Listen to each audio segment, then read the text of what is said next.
ఓం నమో భగవతే వాసుదేవాయ.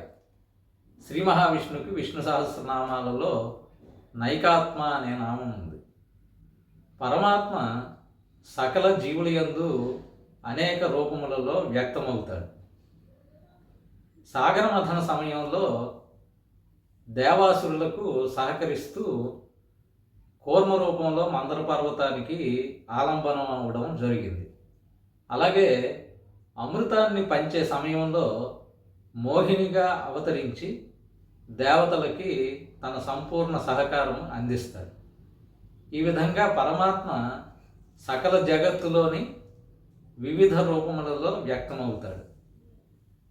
ఉపనిషత్తులలో తదేవాగ్ని తద్వాయుస్ తత్సూర్య తదుచంద్రమ తదేవ శుక్రమమృతం అనే ప్రామాణిక మంత్రం కూడా ఈ నైకాత్మ యొక్క నామాన్ని సమర్థించడం జరుగుతుంది. స్వస్తి.